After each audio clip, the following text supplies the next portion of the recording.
Hi all. Previous വീഡിയോയിൽ നമ്മൾ ഈ കൗൺസിലർ ത്രൂ വിസ സ്ലോട്ട് എങ്ങനെ ബുക്ക് ചെയ്യാമെന്നാണ് കണ്ടത്. വിസ സ്ലോട്ട് ബുക്ക് ചെയ്തതിന് ശേഷം നിങ്ങൾക്ക് ഒരു വിസ ആപ്ലിക്കേഷൻ ഫോം ഫില്ല് ചെയ്യേണ്ടതായിട്ടുണ്ട്. വിസ ആപ്ലിക്കേഷൻ ഫോം എങ്ങനെയാണ് ഫില്ല് ചെയ്യേണ്ടതെന്നാണ് ഈ വീഡിയോയിൽ നമ്മൾ കാണുന്നത്. വിസ ആപ്ലിക്കേഷൻ ഫോം ഫില്ല് ചെയ്യുമ്പോൾ ശ്രദ്ധിക്കേണ്ട കാര്യങ്ങൾ: നമ്മുടെ പാസ്പോർട്ടിൽ എങ്ങനെയാണ് ഡീറ്റെയിൽസ് വരുന്നത് അതേപോലെ തന്നെയാണ് ഫില്ല് ചെയ്യേണ്ടത്. ആൻഡ് ഡാറ്റാസ് എല്ലാം തന്നെ ക്യാപിറ്റൽ ലെറ്ററിലാണ് ഫില്ല് ചെയ്യേണ്ടത്. ഫസ്റ്റ് നമുക്ക് പേഴ്സണൽ ഡാറ്റയാണ് വരുന്നത്. സർനെയിമിൻ്റെ അവിടെ നമ്മുടെ പാസ്പോർട്ടിലെ സർനെയിം എന്താണോ അത് മാത്രം മെൻഷൻ ചെയ്ത് കൊടുക്കാം. 2 തവണ സർനെയിം വരുന്നുണ്ട്, സോ അത് മെൻഷൻ ചെയ്ത് കൊടുക്കാം. ദെൻ നമ്മുടെ ഫസ്റ്റ് നെയിം കൊടുക്കാം, ഡേറ്റ് ഓഫ് ബർത്ത് മെൻഷൻ ചെയ്യാം, പ്ലേസ് ഓഫ് ബർത്ത് നമ്മുടെ പാസ്പോർട്ടിൽ എങ്ങനെയാണോ അതേപോലെ മെൻഷൻ ചെയ്യാം, നമ്മുടെ കൺട്രി ഓഫ് ബർത്ത് കൊടുക്കാം. ദെൻ നമ്മുടെ നാഷണാലിറ്റി, ദെൻ ഒറിജിനൽ നാഷണാലിറ്റി കൊടുക്കാം. ബൈ ബർത്ത് എവിടെയാണോ ആ നേഷൻ മെൻഷൻ ചെയ്യാം. ദെൻ വരുന്ന സെക്സ് ആണ്, സെക്സ് മെൻഷൻ ചെയ്യാം. ദെൻ നമ്മുടെ മാരിറ്റൽ സ്റ്റാറ്റസ് എന്താണോ അത് സെലക്ട് ചെയ്യാം. പിന്നെ നമ്മുടെ പാസ്പോർട്ട് ഡാറ്റയാണ് വരുന്നത്. പാസ്പോർട്ട് ഡാറ്റ നമ്മുടെ ട്രാവൽ ഡോക്യുമെന്റ് എങ്ങനെയാണോ, ഏത് ടൈപ്പ് ഓഫ് ഡോക്യുമെന്റ് ആണോ അത് സെലക്ട് ചെയ്ത് കൊടുക്കാം. ഇവിടെ ഓർഡിനറി ഡോക്യുമെന്റ് ആണ് വരുന്നത്, സോ അത് ക്ലിക്ക് ചെയ്യാം. ദെൻ പാസ്പോർട്ട് നമ്പർ മെൻഷൻ ചെയ്ത് കൊടുക്കാം. ദെൻ വരുന്നത് പാസ്പോർട്ട് ഇഷ്യൂ ചെയ്യുന്ന ഡേറ്റ് ആൻഡ് അത് എത്ര നാൾ വാലിഡ് ആണെന്നുള്ളതും കൂടി മെൻഷൻ ചെയ്ത് കൊടുക്കാം. ആൻഡ് പാസ്പോർട്ട് ഇഷ്യൂ ചെയ്ത RPO മെൻഷൻ ചെയ്യാം. നെക്സ്റ്റ് വരുന്നത് മൈനേഴ്സിൻ്റെ കേസിലാണ് വരുന്നത്. നിങ്ങൾ 18 വയസ്സിന് മുകളിലാണെങ്കിൽ ഇത് മാൻഡേറ്ററി അല്ല, ഡസ് നോട്ട് അപ്ലൈ കൊടുക്കാം. അല്ല 18 വയസ്സിന് താഴെയാണ് വരുന്നതെങ്കിൽ, 18 മൈനർ ആയിട്ടാണ് വരുന്നതെങ്കിൽ ഈ ഡാറ്റാസ് എല്ലാം ഫില്ല് ചെയ്ത് കൊടുക്കണം.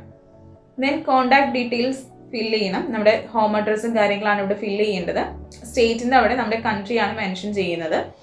Then state or province, Keralite ആണെങ്കിൽ കേരള കൊടുക്കാം, അല്ല അത് മെൻഷൻ ചെയ്യാം. ദെൻ നമ്മുടെ പ്ലേസ്, പോസ്റ്റൽ കോഡ് മെൻഷൻ ചെയ്യാം.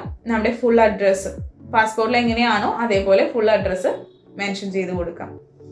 ദെൻ നമ്മുടെ മെയിൽ ID കൊടുക്കാം. മെയിൽ ID കൊടുക്കുമ്പോൾ ശ്രദ്ധിക്കാം, ക്യാപിറ്റൽ ലെറ്ററിൽ വേണം മെൻഷൻ ചെയ്യാൻ. Phone number with pincode mention ചെയ്യാം. ദെൻ നിങ്ങൾ ഇതിനു മുന്നേ വേറൊരു കൺട്രിയിൽ റെസിഡൻസ് ഉള്ള ആളാണെങ്കിൽ അവിടെ നോ സെലക്ട് ചെയ്യാം. ഉള്ള ആളാണെങ്കിൽ അതിൻ്റെ ഡീറ്റെയിൽസ് കൊടുക്കാം, അല്ലെങ്കിൽ നോ സെലക്ട് ചെയ്യാം. ദെൻ വരുന്നത് ഒക്യുപ്പേഷൻ, കറൻറ്റ് ഒക്യുപ്പേഷൻ ആണ്. അവിടെ സ്റ്റുഡൻറ്റ് ട്രെയിനിങ് എന്ന് കൊടുക്കാം. ദെൻ നമ്മുടെ എംപ്ലോയറുടെ ഡീറ്റെയിൽസ് ആണ്. ഇവിടെ വരുന്നത് നമ്മുടെ പ്രീവിയസ് നമ്മൾ എന്താണ് ചെയ്തത്, പ്രീവിയസ് എഡ്യൂക്കേഷൻ ഡീറ്റെയിൽസ് ആണ് ഇവിടെ കൊടുക്കേണ്ടത്. ഇപ്പോൾ പ്രീവിയസ്ലി നമ്മൾ പഠിച്ച ഇൻസ്റ്റിറ്റ്യൂഷൻ്റെ ഡീറ്റെയിൽസ് ആണ് ഇവിടെ മെൻഷൻ ചെയ്യുക. സോ ഇൻസ്റ്റിറ്റ്യൂഷൻ്റെ പേര് കൊടുക്കുക, ഏത് കൺട്രിയിലാണ് വരുന്നത്, സ്റ്റേറ്റിൻ്റെ അവിടെ കൺട്രിയാണ് മെൻഷൻ ചെയ്യുന്നത്, പ്രൊവിൻസ് ഏത് സ്റ്റേറ്റിലാണ് വരുന്നതെന്ന് കൊടുക്കാം. ദെൻ പ്ലേസ് കൊടുക്കാം, അവിടുത്തെ പോസ്റ്റൽ കോഡ്, ഫുൾ അഡ്രസ്സ്, ആ ഇൻസ്റ്റിറ്റ്യൂട്ടിൻ്റെ ഫുൾ അഡ്രസ്സ് കൊടുക്കാം. ദെൻ അവിടുത്തെ ഫോൺ നമ്പർ മാൻഡേറ്ററി ആണ്. ഇമെയിലും നമ്പർ ഓഫ് ഫാക്സും നമുക്ക് വേണമെങ്കിൽ സ്കിപ്പ് ചെയ്യാവുന്നതാണ്. Then main purpose of the ജേർണിയാണ് വരുന്നത്. സോ സ്റ്റഡി സെലക്ട് ചെയ്യുക, സ്റ്റുഡൻറ്റ് വിസയ്ക്ക് ഉള്ളവർ സ്റ്റഡി സെലക്ട് ചെയ്യാം. ദെൻ നമ്മുടെ ട്രാവൽ ഡാറ്റയാണ് മെൻഷൻ ചെയ്യേണ്ടത്. സോ ഡെസ്റ്റിനേഷൻ കൺട്രി പോളണ്ട് ആണ്. Member state of first entry Poland കൊടുക്കുക. ദെൻ നമ്പർ ഓഫ് എൻട്രീസ് ആണ്, നമ്മൾ റിക്വസ്റ്റ് ചെയ്യുന്ന number of entries multiple entries കൊടുക്കാം. ആൻഡ് നമ്മൾ വിസ റിക്വസ്റ്റ് ചെയ്യുന്നത് ഫോർ 1 year ആണ്. സോ 365 days മെൻഷൻ ചെയ്യാം. ഇതിനു മുന്നേ ഈ വിസയ്ക്ക് അപ്ലൈ ചെയ്യുന്നതിന് പാസ്റ്റ് 5 years നിങ്ങൾ ഏതെങ്കിലും നാഷണൽ വിസാസ് ഇഷ്യൂ ചെയ്തിട്ടുണ്ടോയെന്നുണ്ടെങ്കിൽ അതിൻ്റെ ഡീറ്റെയിൽസും കാര്യങ്ങളും ഇവിടെ മെൻഷൻ ചെയ്ത് കൊടുക്കണം. ഇല്ല എങ്കിൽ നോ സെലക്ട് ചെയ്യാം.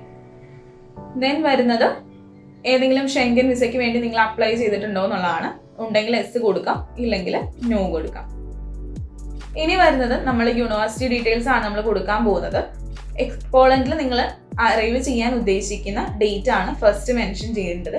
ഇത് നിങ്ങളുടെ യൂണിവേഴ്സിറ്റി ഓഫർ ലെറ്ററിൽ മെൻഷൻ ചെയ്തിരിക്കുന്ന എക്സ്പെക്റ്റഡ് ഡേറ്റ് ഓഫ് അറൈവലിന് 10 ദിവസം മുന്നേ ഉള്ള ഡേറ്റ്സ് ആണ് മെൻഷൻ ചെയ്യേണ്ടത്.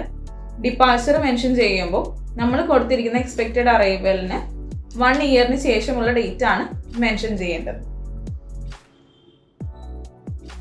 ദെൻ വരുന്നത് നമ്മൾ ഇൻവൈറ്റ് ചെയ്യുന്ന ഓർഗനൈസേഷൻ്റെ ഡീറ്റെയിൽസ് ആണ് കൊടുക്കുന്നത്. സോ നമ്മൾ ഇൻവൈറ്റ് ചെയ്തേക്കുന്ന യൂണിവേഴ്സിറ്റിയുടെ ഡീറ്റെയിൽസ്, യൂണിവേഴ്സിറ്റിയുടെ ഫുൾ നെയിം മെൻഷൻ ചെയ്യുക ഇവിടെ.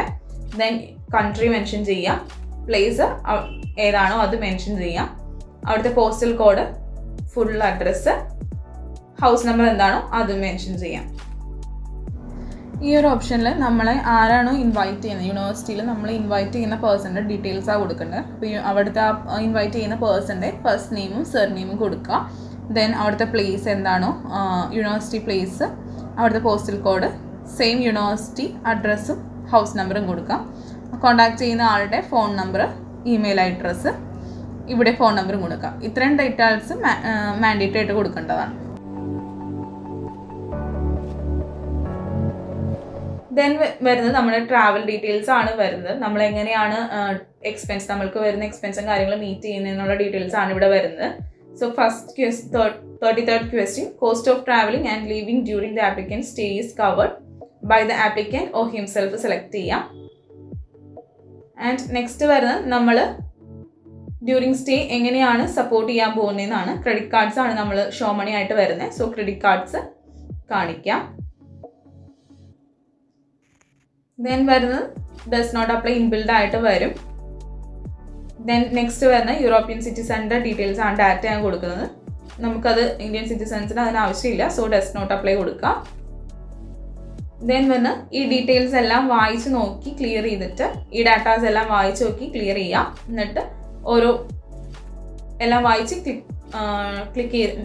ടിക്ക് മാർക്ക് ചെയ്തിട്ട് നമുക്ക് സബ്മിറ്റ് ചെയ്യാം.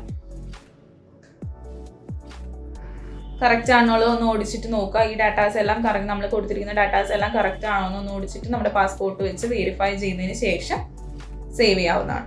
വിസ ആപ്ലിക്കേഷൻ ഫോം നമ്മൾ ഫിൽ ചെയ്ത് കഴിയുമ്പോൾ നമ്മൾ കൊടുത്തിരിക്കുന്ന മെയിൽ ഐ ഡിയിലോട്ട് ഒരു ലിങ്ക് പോകുന്നതാണ്. ആ ലിങ്ക് ക്ലിക്ക് ചെയ്ത് നമ്മൾ കൊടുത്തിരിക്കുന്ന ഡാറ്റാസ് ഒന്നുകൂടി ഫിൽ ചെയ്ത് കഴിയുമ്പോൾ നമ്മളുടെ വിസ സ്ലോട്ട് കൺഫർമേഷൻ ലഭിക്കുന്നതാണ്. Hope you clear. Thank U.